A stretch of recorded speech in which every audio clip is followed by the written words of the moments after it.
La vénérable Anna Claudine Ayo Asayi, épouse Mavioga, a dévisé avec la population du Congo-Océan devant les autorités administratives du CTI et les chefs du village ayant pour objectif principal rendre compte fidèlement au peuple des activités menées à l'hémicycle de la transition durant la période d'intersection le mercredi 28 août 2024 au conseil départemental de Zomo devant la presse. Je voudrais adresser à chacun de vous mes sincères souhaits de bienvenue dans ces locaux du départemental du Congo-Océan qui nous accueille aujourd'hui à l'occasion de cette première rencontre directe avec vous dans le cadre de mes activités parlementaires. Messieurs, mesdames, dans quelques heures, nous allons célébrer le premier anniversaire de notre libération obtenue le 30 août 2023. Grâce aux forces de sécurité et de défense, elles ont mis en place le comité de transition de restauration des institutions CTRI, présidé par le général de brigade Brice Clotaire Oligui Nguema. Le 6 octobre 2023, par décret, nomination des membres du Parlement, 98 députés et 70 sénateurs. Le 8 octobre 2023, par décret, modification de la liste des membres du Parlement. Le 18 octobre 2023, par décision de la Cour constitutionnelle de la transition, confirmation des nominations des membres du Parlement par la Cour constitutionnelle. Le 30 octobre 2023, rentrée parlementaire de la transition. Le Congo-Océan a été honoré par la désignation de votre fille, votre humble servante, pour représenter notre département au Sénat de la transition. C'est pourquoi, en m'associant à vous, j'exprime mes sincères remerciements au président du CTRI, président de la République, chef de l'État, son Excellence Brice Clotaire Oligui Nguema, pour cette marque de confiance manifestée à notre égard. En ma modeste qualité de votre représentante au Sénat, il est de mon devoir de mettre à profit cette période d'intercession pour vous faire le compte-rendu des lois importantes que nous avons votées. La vénérable a dressé un tableau plein de missions du Parlement qui consiste à voter les lois, voter le budget, contrôler l'action du gouvernement suivi des 32 textes de loi en faisant une virgule sur la visée du numéro 1 de la transition, le général de brigade Brice Clotaire Oligui Nguema, dans la localité réajournée lors de la tournée républicaine dans la province de l'Estuaire. Consentir l'impôt, le même article de la Constitution, contrôler l'action de l'exécutif, article 36 toujours de la Constitution de 1991, de mars 1991, évaluer le plan d'action et la feuille de route du gouvernement de la transition. Article 50 de la charte. Nous avons envoyé en formation pendant 1 mois en Chine. Donc je n'étais pas là lorsqu'il y avait les préparatifs. Je suis venu 2 jours avant que ça ne commence. Et de loin, j'entendais beaucoup de choses. Mais si vous n'êtes pas unis, le diable va jouer avec vous. Il est inadmissible que le président ait fait tous les départements, sauf celui du Congo-Océan, qui a un jet de pierre, un vol d'oiseau. Nous devons nous battre pour que le président de la transition vienne au Congo-Océan. Mais il ne doit pas trouver des gens divisés. Il doit trouver des gens qui marchent ensemble, qui veulent le bien du Congo-Océan d'abord. Donc, vous avez entendu, comme ils ont posé les questions sur le référendum, on leur a dit qu'on reviendra encore pour le oui, nous reviendrons pour le oui. Après, bien sûr, que nous ayons examiné au niveau de la constituante qui sera mise en place. Donc, c'est un peu ça. Nous avons pu et nous communions ensemble. Nous prenons un petit quelque chose entre fils du Congo-Océan.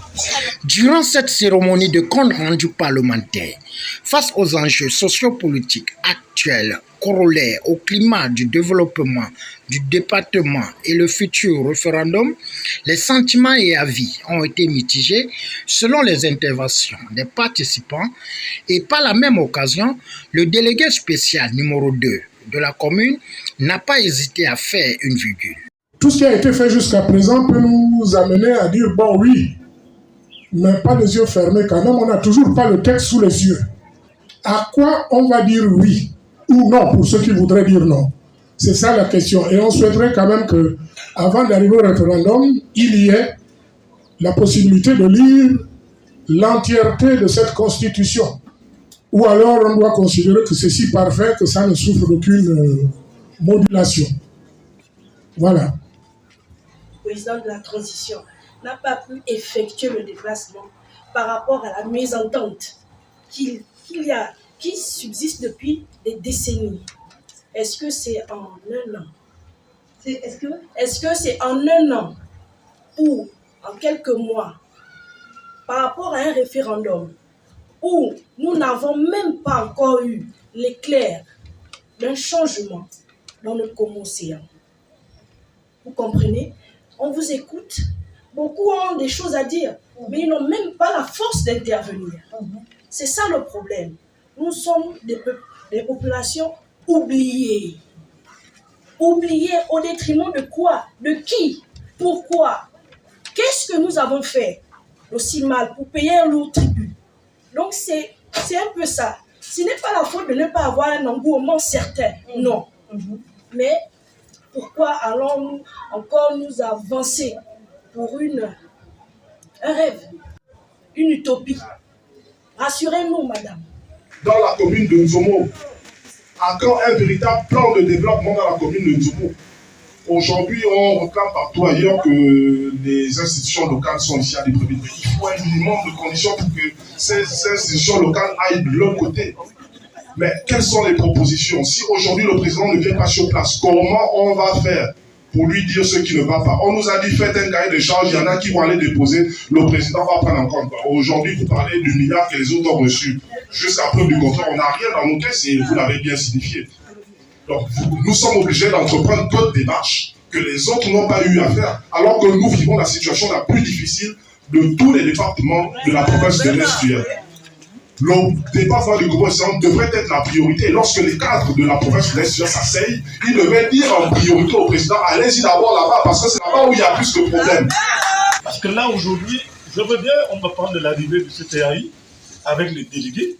Ok, là, c'est rien que l'appellation de nom, mais le conseil départemental, il est le même. La mairie de Nzomo, c'est la même mairie. Et aujourd'hui, quand tu viens pour me dire le président est très fâché, le président n'est pas venu parce que le Congo-Océan ne s'accorde pas. Non, parce que les hommes ne s'accordent pas dans le département. Donc d'abord, le référendum, c'est une bonne chose. Ça nous parvient chez nous. Mais pour dire oui, il va falloir que j'ai un support qui me permet de dire oui. Je ne peux pas me permettre de dire oui pour quelque chose dont je n'ai pas un support. Donc j'attends qu'on me fasse un retour de ce qui sortira de là. Et à ce niveau-là, je pourrais dire oui ou je pourrais dire non. En Nzomo, nous marchons 15 km.